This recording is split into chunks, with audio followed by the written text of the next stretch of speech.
hold no contact. That means you do not break it. You do not compromise it. You do not, in the interest of forgiving or empathy or, you want that old thing back, allow that man to come back and penetrate your defenses for your heart when he did not defend your heart for you, when he did not protect your heart for you. It's one thing to go no contact. It's a whole nother to hold no contact. And when you really hold no contact, like you do not budge, you stand on business.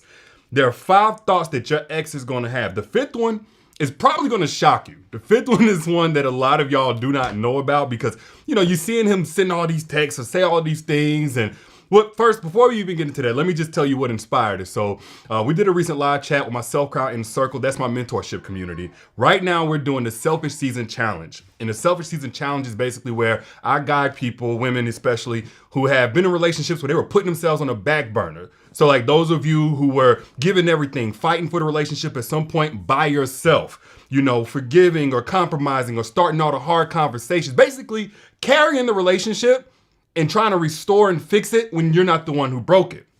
By the way, if you want to join in on the Selfish Season Challenge, it's not too late. Right now at the link down below, you can. You get full-time, lifetime access to me every week for live chats, all the modules, and of course, my newest book, From Heartache to Happiness, the Big Brother advice you never knew you needed. Again, that's lifetime access. The challenge itself is only 15 days. Anyway, so one of the young ladies is gone no contact and holding no contact. She's about 3 months in, and her ex is wilding out.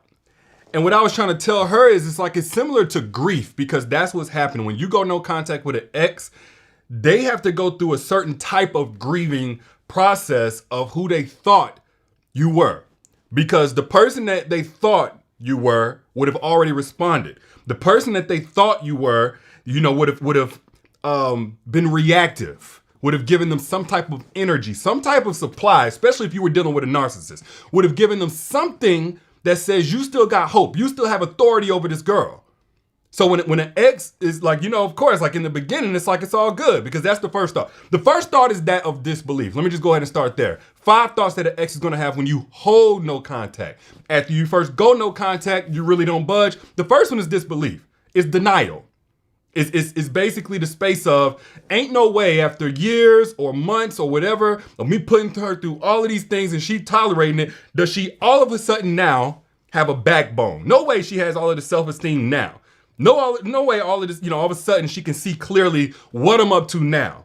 And so that disbelief and that denial is basically what consumes the thoughts of an ex, even as you are holding no contact. So what that looks like is him still acting like, y'all ever had somebody sit there and text you like everything is cool? Hey, just checking to see how your day is going. You like, hold on, you acting like I didn't just tell you to stop talking to me. The fact that you even hitting me up on a whole other device, you calling my other phone, you trying to reach me through friends and family, and you sitting there acting like everything is cool, that's because your ex is in disbelief. As you hold no contact, there's still a refusal or a reluctance to accept that you actually have the confidence, you actually have the backbone, the foundation to not let that person in. Because you know what? Whenever a man does you wrong, he gets used to being your weak spot. He gets used to being the exception. It's not that when a man does you wrong, he doesn't know all your standards. He doesn't know what you won't stand for. He doesn't know how you feel. He's just gotten entitled to being your exception to all of those rules. So the longer that you stayed in that space and he was allowed to do you however, talk to you however, neglect you, etc., that's the more that he's going to be, that's the longer he's going to be in denial about the fact that now you ain't on that. The price to have access to you has now risen. And he's not really trying to accept that price. He still wants the discount. So the first thought or compilation of thoughts are going to be that of disbelief. The second one is going to be that of fear. Because when that thought starts creeping in, that acceptance starts creeping in that, hold on, this is a whole new girl. Like, yeah, I used to be able to talk to her. Yeah, I used to be able to call her a name and then she respond to defend herself. Yeah, I used to be able to lie on her and then she'll go and try to clear things up. Yeah, I used to be able to send her old memories or screenshots or pictures of us or something like that. And that would tug on her heartstrings. But what if she's really standing on business? What if she's really done with me? And you see, the beautiful thing about no contact is you're not giving him any clarity. You're not giving him any actual information. So now, instead of being able to come and attack you or pull from you or blame you for anything, he's really sitting here left with his own thoughts because he refuses to respect your boundaries. Not that you haven't communicated to him and said, hey, look, I've had enough. I don't want to hear from you anymore. This is no longer a thing. I'm done with you. Move on. Let's go our separate ways. It's not that you haven't done your part. But when you've truly gone no contact, let's say you're not ghosting, but you've truly gone no contact, you've communicated all you need to communicate. He's just not choosing to respect that. And now that he's not choosing to respect that, but you're still holding the no contact, he's only left with his own thoughts because of his refusal to accept it. So now that fear starts creeping in. What if? It's hard to deny something that's being persistent, that's being consistent. And your silence, your denial of his entry into your bubble, into your spirit, into your space, it's starting to seep in. Like, what if she really meant what she said? What if somebody else is out there right now loving her, treating her well? Or what if somebody else is starting to build a foundation with her? Forget another person. What if she's just starting to move on and actually find peace without me? What if life is actually better without me? And now you'll get those fearful types of text messages or efforts, look, man, don't throw this all away. I'll go to counseling. I'll do whatever. So now it's not straight up denial and disbelief like everything is cool. Now it's a desperation. Hey, all ego is dropped. All pride is dropped. Whatever it takes. I want my family back. That fear starts coming. Put I down in the chat if you've ever received any text or calls or efforts from a man and you could tell like, oh, he's spiraling now. He's spiraling now. And the whole time you were just holding no contact. Put I down in the chat if that's ever been you. Another thought your ex is going to have, and this is where it starts to get really heavy. In the beginning, there's some light. There's some maybe this isn't quite what it is. Maybe there's still hope. But then here comes the guilt.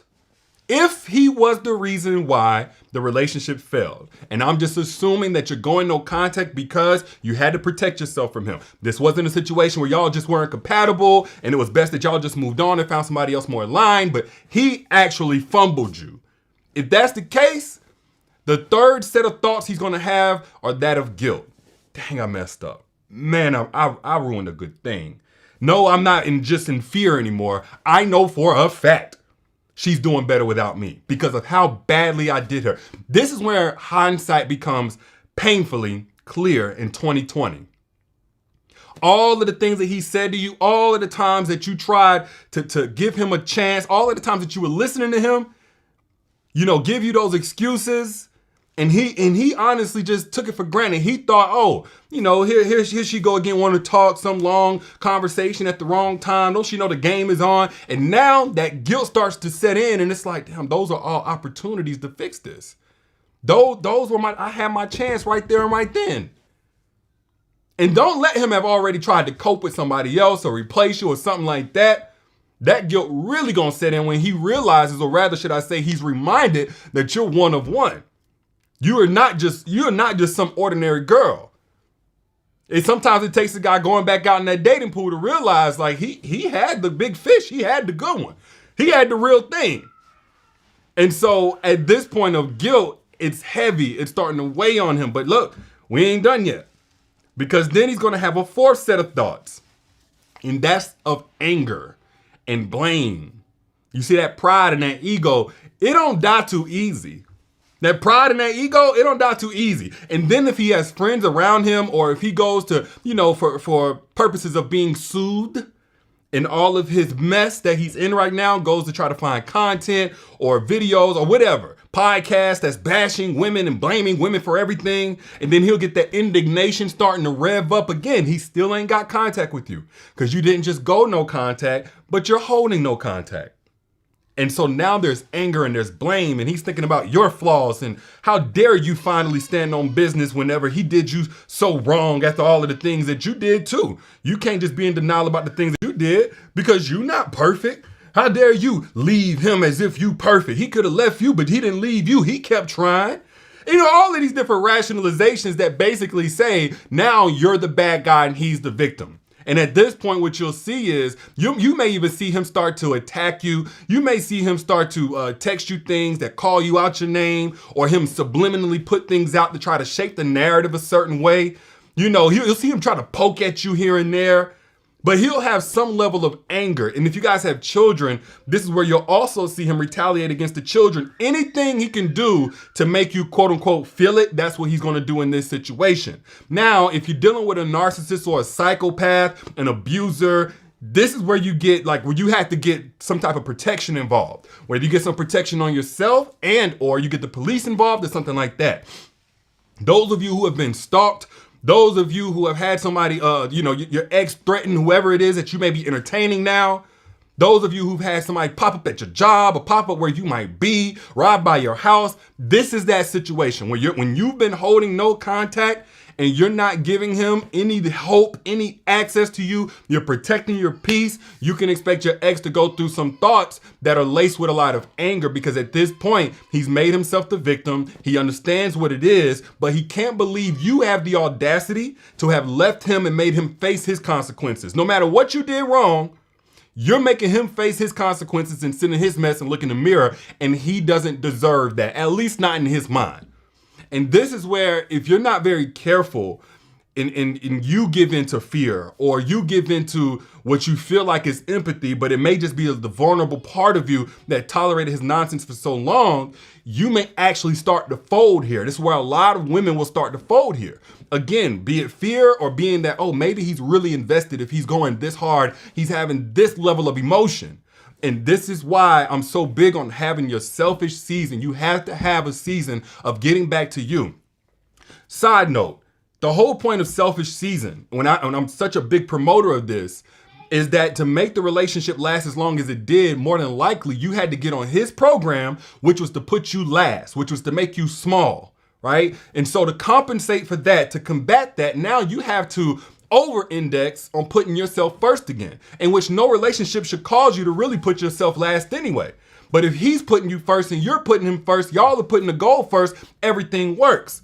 But to make a toxic relationship work where a man is neglecting you, betraying you, disrespecting you, not caring about what you're expressing to him, more than likely, you had to become a martyr in an emotional sense, where you felt invalidated, invisible, unseen.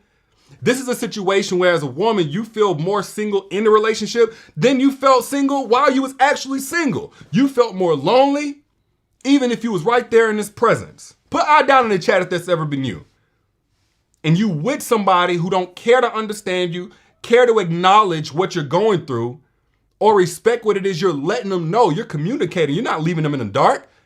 This is why I'm such a big advocate for selfish season. This is why I lead women through a selfish season 2 to 3 times a year. And by the way, if you want to join the selfish season challenge that I'm doing right now, it's a 15-day challenge, and get access to all the modules for life, the link is down there in the comments, also in the caption. But back to what I was saying. The last compilation of thoughts your ex is going to have whenever you hold no contact are those of depression. Depression is when all else has failed. It really starts to set in.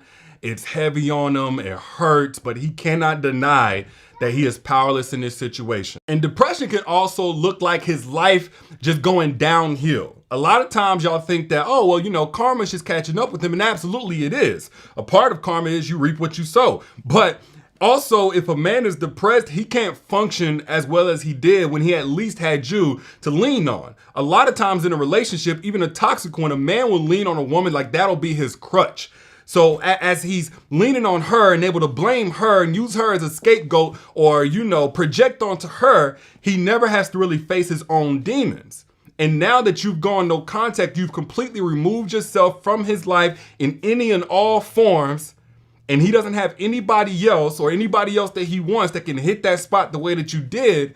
Now the depression is setting in on him and he can't work like he used to. He's going to run out of money because he's trying to spend his way out of that depression, but he can't. Or he got other situations that's now popping up because he tried to sex his way out of that depression, but he can't.